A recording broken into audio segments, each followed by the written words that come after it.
So speaking on the Suicide Squad killed the Justice League. Look, on Twitter somebody told me, well, why aren't you interested in this game? And I saw somebody also on TikTok say people are judging it without even playing it. And that's 100% true. Before I tell you why I'm not gonna play it, yes, people are judging it by trailers and by basically the gameplay that they've shown us. And that's okay. People can judge stuff without watching it, without playing it. There have been many games that I've never played and the trailers either were good or they were bad, and I came away either enjoying the game or not enjoying the game. For instance, Elden Ring, I thought it looked amazing. I thought I was gonna have the best time of my life, but I came away just angry, frustrated, and I felt like I wasted hours playing this game. Now, the gameplay and all that stuff, even though I feel like they could make a gameplay a little bit better, I understand why people love it. Because it didn't felt like you were in this box. It didn't felt like you were in this box. It felt like they just dropped you in this world and told you to go do whatever you want. I understand. Sometimes I love games when they allow me to do something like that too. But for some reason, Elden Ring just didn't work for me. But it probably worked for a lot of people. Just like Zelda. Zelda is a very open world game. I tried playing it. Breath of the Wild, I believe that's the first one. I tried playing it. It didn't work for me. The trailers look phenomenal. It didn't work for me. Marvel's Avengers. The trailers look trash. Everything that we were hearing about it looked trash. But when I played the story, I came away actually liking the story. The gameplay is trash, don't get me wrong. I think the only good character that had a unique fighting style was Captain America, but you don't even get to play him until the very end. But I felt that the story was decent. Another game, Gotham Knights. Everything about Gotham Knights was turning me off. And I didn't know if I was going to enjoy it. I remember hearing all 30 FPS. Oh, this is bad. This is bad. But I was just sitting there and everybody was angry about Gotham Knights. Everybody kept saying, this is not Arkham Knight. This is not Rocksteady. But it wasn't them. So I knew going in, I'm not expecting Arkham Knight. I'm not expecting Arkham City, because this was going to be a new take. And guess what? I came out enjoying Gotham Knights. Is it a masterpiece? No. But it's a good time. You can find some enjoyment. Guardians of the Galaxy. If you guys have not played that Guardians of the Galaxy game, I recommend you go play it. That game, I felt, had the worst trailers ever. The music was bad. Everything about the trailers were trash to me. I was at a point where I didn't even care about this game. That for some reason, I saw it at the store and I was like, you know what? I want to play something. This is the only new thing that came out. And I picked it up. I bought it. And it was the best decision I ever made. Because the game not only is phenomenal, I like the gameplay. I feel like it could definitely use some improvement. It's better than Marvel's Avengers, and the story is fucking amazing. So you can judge things before even playing them. whether you think it looks good or whether you think it looks bad.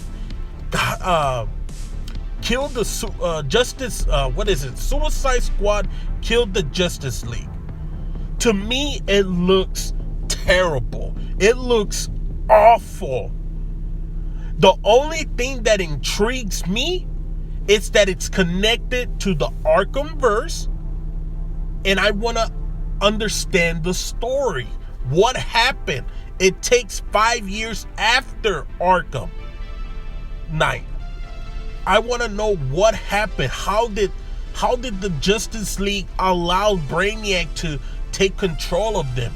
How did Brainiac even know about these superheroes? How did he end up there? Where is Nightwing? Where is Red Hood? All of this, you know? And I don't know if we're gonna get all of that, but I want to figure out the story. The story intrigues me, but the gameplay, it turns me off. It feels like I'm watching Fortnite. And don't get me wrong, I get it. People enjoy Fortnite. The new what's the new mode? No build. People love no build because it feels like it's basically Call of Duty, but more of what's that? PUBG, I believe that's what you call it. Players Underground, whatever it's called. I get it, but it doesn't intrigue me. Most likely, if I did play it, I'm gonna enjoy it because to me, it's Call of Duty is just terrible at everything. It hasn't been the same for years. But when I looked at Suicide Squad, the only thing that I enjoy are the graphics.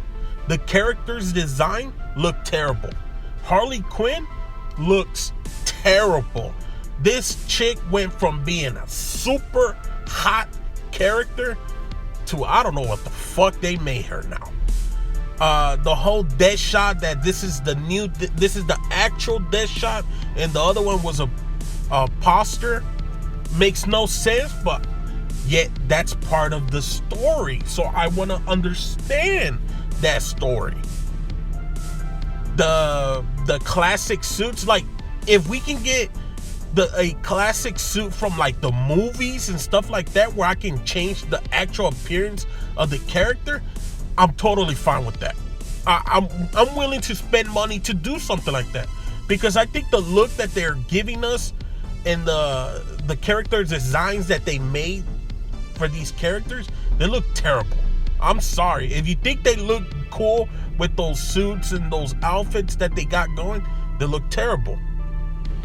The world, the Metropolis, there's like, it feels like it wants to be a lot of things. Like Metropolis, I guess to me it feels like it's trying to be Batman and Robin, like how they had that unique world where it was like fucking comic bookish, like over the top, and it just doesn't work for me.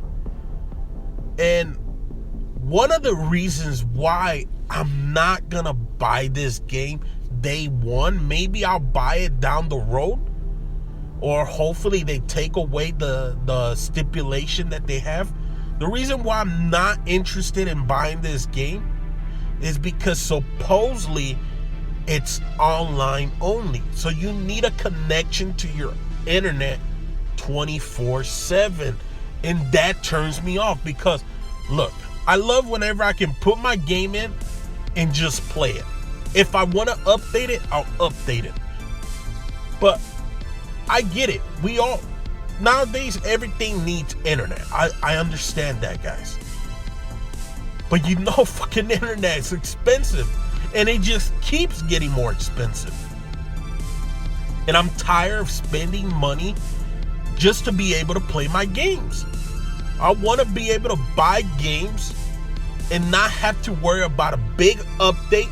Not having to worry about, well, now that you installed it, well, you still need to be connected to the internet just to play the game. I'm tired of that. And I'm not going to support a company that is going to force me to play games while being on the internet. I'm not going to do that. I'm okay with updating it if it's a small patch. Just like Spider-Man 2. I was able to play the game, but then I looked up to see how much the update was, day one patch. 40 gigabytes. I'm not gonna spend my fucking internet to update the game. And if they say, well, that's why you're experiencing bugs. No, the reason why I'm experiencing bugs is because you released it unfinished. At the end of the day, look, if you think Suicide Squad Kill the Justice League looks good to you, if you find it looking great and whatever, that's great, man. That's great for you. But for a lot of people, what we're seeing is a turnoff. It's a letdown. Because you had Arkham Asylum, Arkham City, which a lot of people claim Arkham City is the greatest of the franchise. Arkham Knight, and even Arkham Origins. And I'm surprised they keep Arkham Origins. They don't treat Arkham Origins like how they should. They should make a remake out of it. But those games still look phenomenal to this day. The Suicide Squad, man, I don't know about you guys, but to me, it doesn't look that good. But let me know what you guys think down below in the comments. Let me know. If you guys enjoyed this video, make sure to leave a like, make sure to subscribe, share the video if you can, and I'll catch you guys next time. I just leveled up, I thank God. Straight from the mud, now it's time to get the pie.